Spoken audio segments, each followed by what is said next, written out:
بسم اللہ الرحمن الرحیم نحمدہ ونصلی ونسلم علی رسولہ الکریم۔ جمعۃ المبارک تمام دنوں کا سردار ہے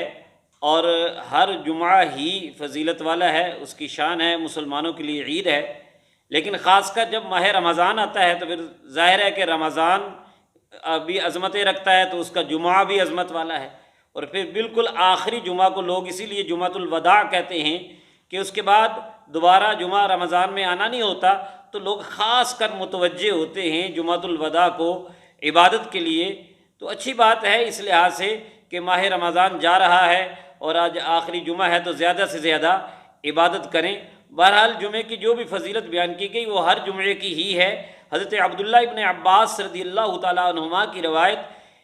ابن ماجہ شریف میں 1098 نمبر یہ حدیث ہے، نبی رحمت صلی اللہ تعالی علیہ وسلم نے ارشاد فرمایا، ان ھذا یوم عید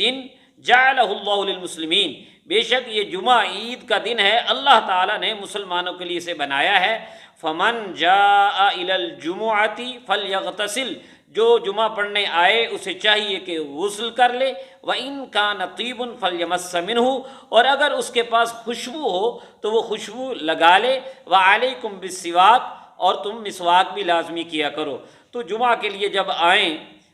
چاہے وہ جمعۃ الوداع ہے یا دوسرا جمعہ ہے،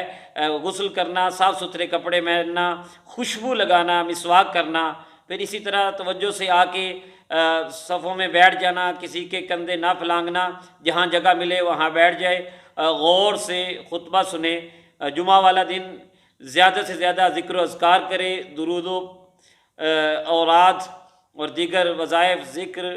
نبی کریم صلی اللہ علیہ وسلم کی بارگاہ میں درود و سلام، اور اس کے ساتھ ساتھ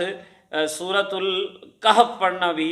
اور سورہ دخان پڑھنا بھی جمعہ کے دن سنت ہے۔ اللہ تبارک و تعالی ہمیں اپنا وقت اچھے کاموں میں گزارنے کی توفیق عطا فرمائے۔